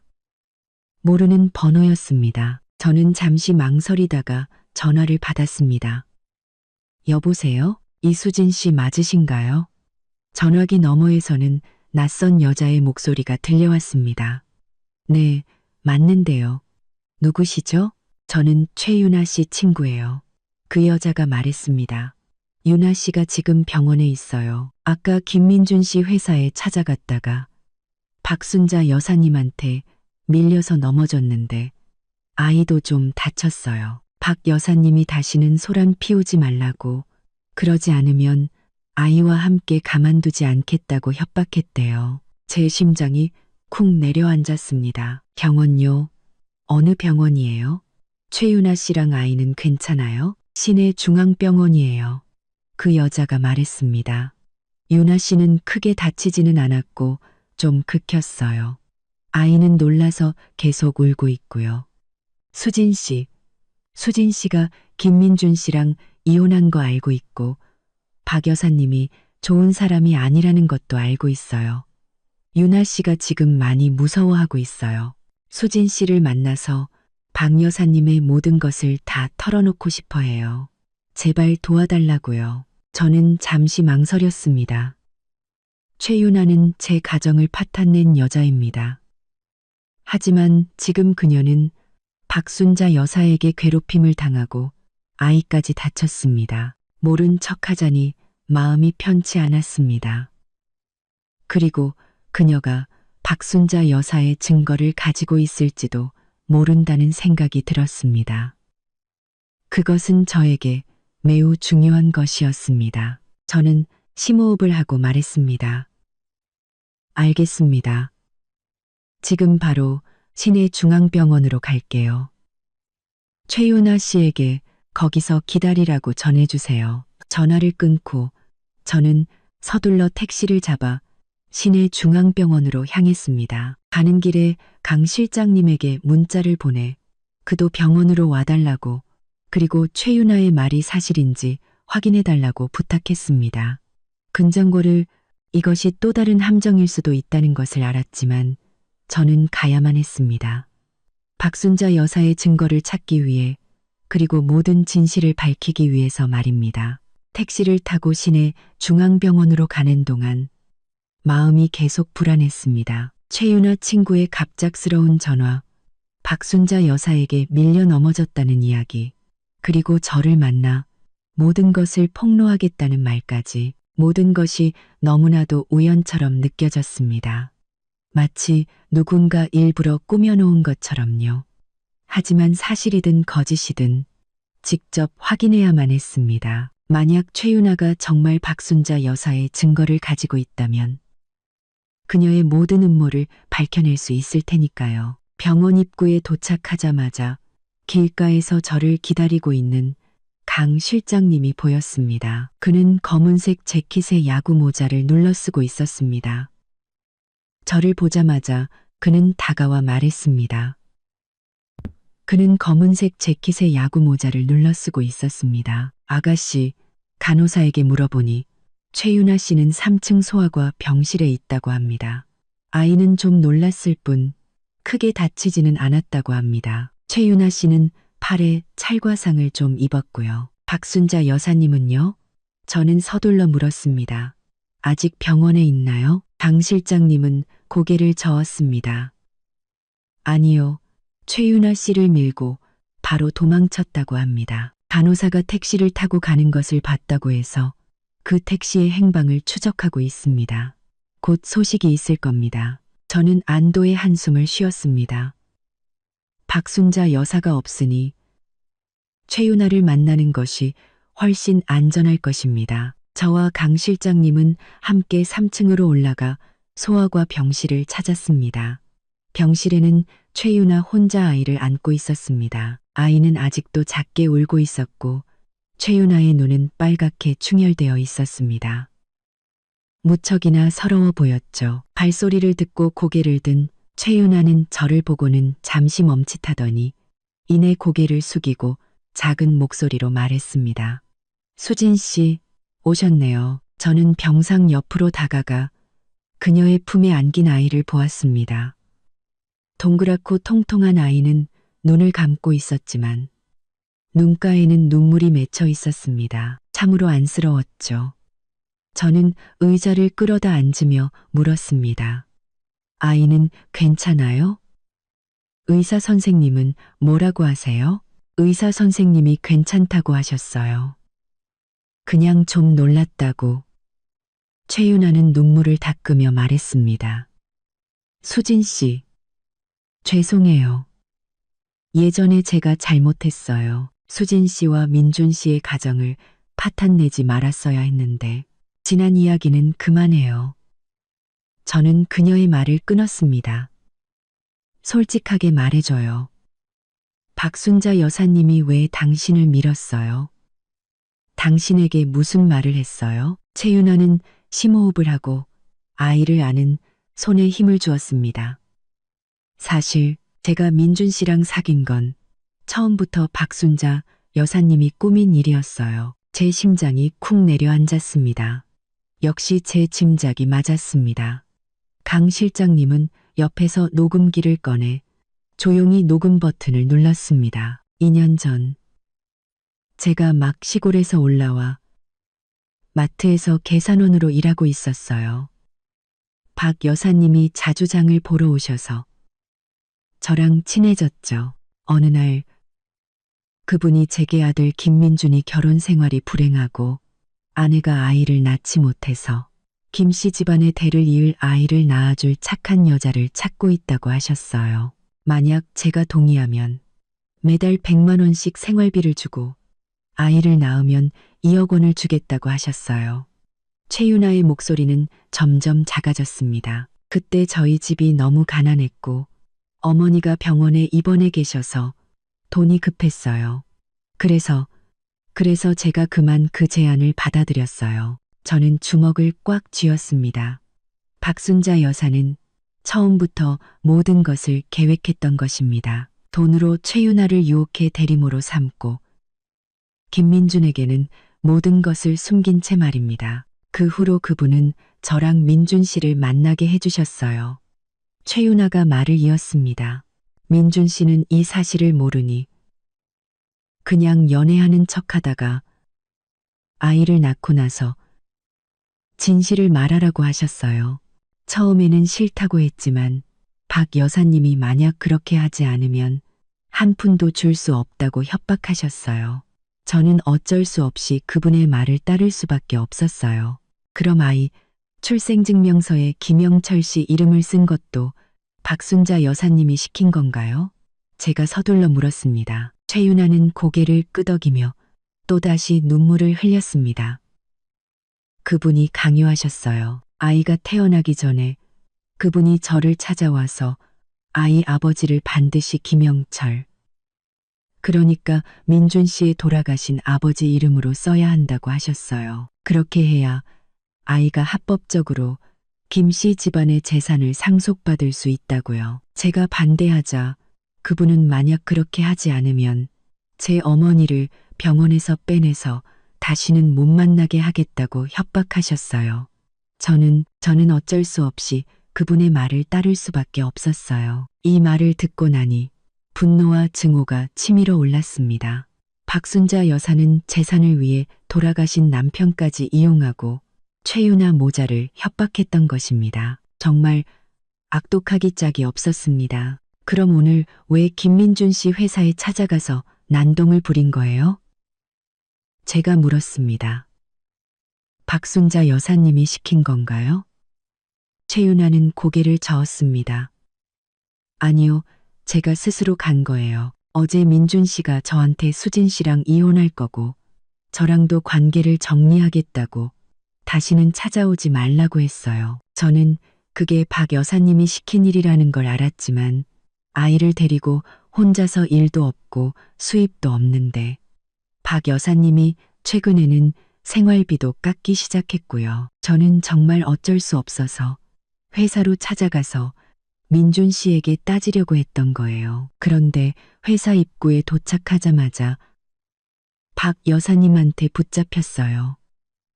최윤아는 흐느끼며 말했습니다. 그분이 저를 보고 분수를 모르고 날뛴다고 욕하고 만약 민준 씨의 명예를 훼손하면 아이와 함께 가만두지 않겠다고 협박하셨어요. 제가 그분이랑 말다툼을 좀 했는데 그분이 저를 밀어서 제가 땅에 넘어지고 아이도 놀라서 울기 시작했어요. 최윤아는 더 이상 말을 잇지 못하고 울기 시작했습니다. 저는 그녀를 보며 복잡한 심경에 휩싸였습니다. 그녀가 제 가정을 파탄낸 것은 사실이지만 그녀 또한 박순자 여사에게 이용당하고 협박당한 피해자였습니다. 수진 씨, 제가 정말 죄송해요. 최윤아가 울며 말했습니다. 하지만 저는 이제 정말 어쩔 수가 없어요. 박 여사님이 제 어머니의 입원 서류를 가지고 있고 제 생활비도 통제하고 있어요. 제가 그분의 말을 듣지 않으면 제 어머니를 해칠 거예요. 수진 씨가 그분을 조사하고 있다는 말을 들었어요. 제발 저 좀 도와주세요. 그분에게서 벗어날 수만 있다면 뭐든지 할게요. 경찰서에 가서 증언할 수도 있어요. 저는 그녀의 진심 어린 눈빛을 보고 옆에 있는 강 실장님을 쳐다보았습니다. 강 실장님은 저를 향해 고개를 끄덕이며 그녀를 믿어도 된다는 신호를 보냈습니다. 저는 심호흡을 하고 말했습니다. 알겠어요. 도와줄게요. 하지만 솔직하게 말해줘야 해요. 박순자 여사님이 당신에게 아이를 낳으라고 하고 출생증명서를 조작한 것 외에 다른 일은 없었나요? 예를 들면 그분이 숨겨둔 8억 원의 예금이나 저를 해치려던 일이요. 최윤아는 잠시 생각하더니 갑자기 말했습니다. 아, 맞아요. 박 여사님이 누구랑 통화하면서 갈색병에 든 약으로 당신을 사라지게 만들 거라고 말하는 걸 들었어요. 당신이 없어지면 당신 명의의 주식이 전부 김 씨 집안의 것이 될 거라고요. 그리고 그분이 매달 제게 보내주는 돈도 그 비밀 계좌에서 인출한 거라고 하셨어요. 그 돈은 김영철 씨가 남겨준 노후 자금이라 아무도 건드릴 수 없다고 하셨어요. 갈색병. 역시 그라목손이었습니다. 저는 서둘러 스마트폰을 꺼내 이전에 찍어둔 갈색병 사진을 보여주었습니다. 이 병 맞아요? 최윤아는 사진을 보자마자 고개를 끄덕였습니다. 네, 맞아요. 박 여사님 집에서 한 번 봤어요.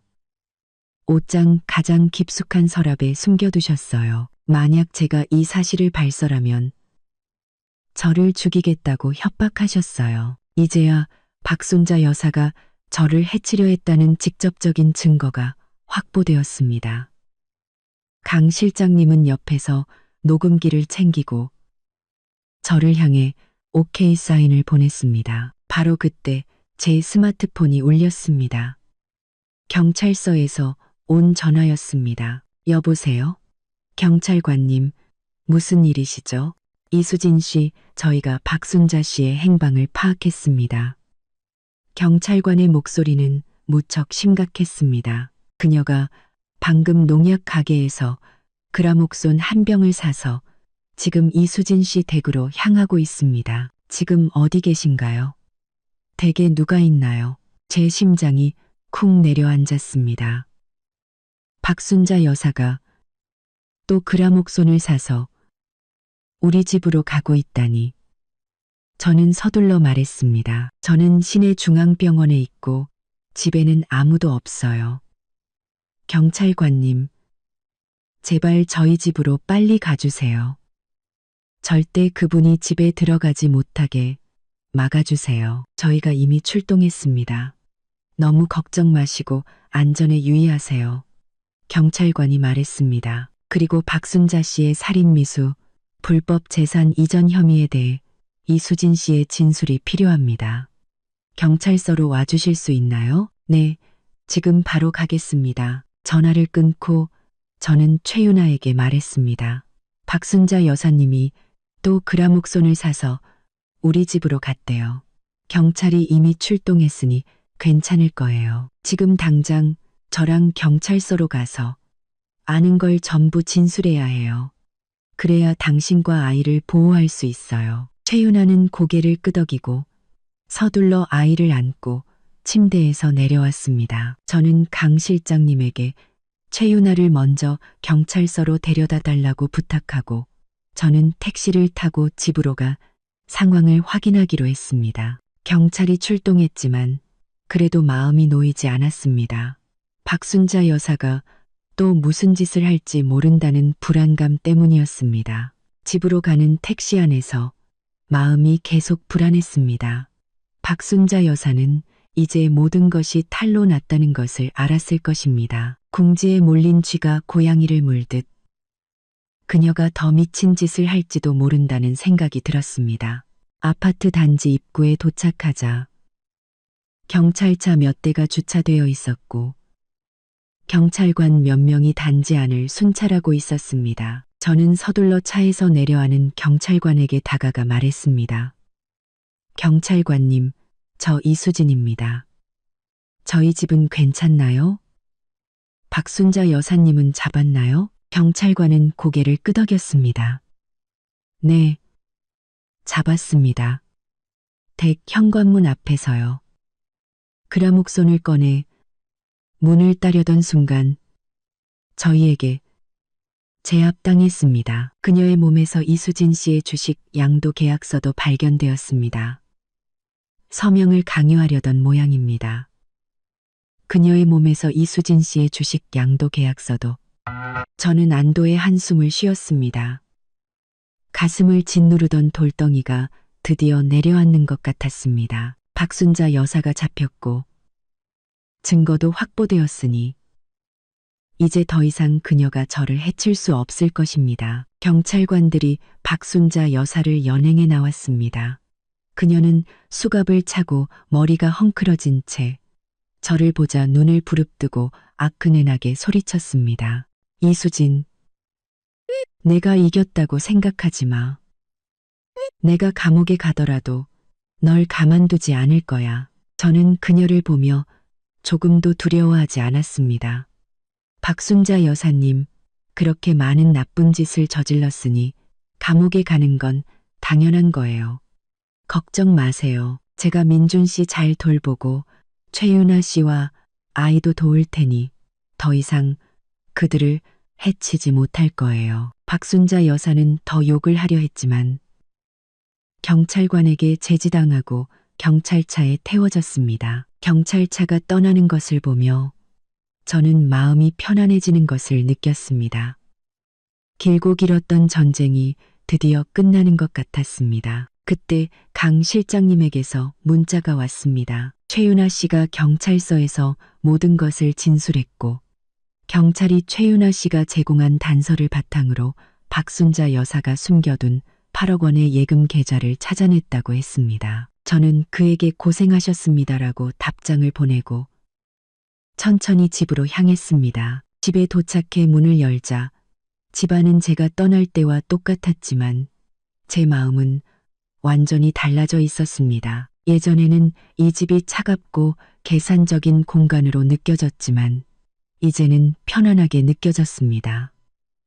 제가 드디어 제 자신을 지키고 진실을 밝혀냈기 때문입니다. 저는 베란다로 나가 창밖의 햇살을 보며 심호흡을 했습니다. 이 결혼 생활이 제게 깊은 상처를 남겼지만 동시에 저를 성장하게 했습니다. 앞으로의 길이 아직 길고 험난할지라도 저는 더 이상 두려워하지 않을 것입니다. 제 모든 것을 지키며 제 삶을 잘 살아갈 것입니다.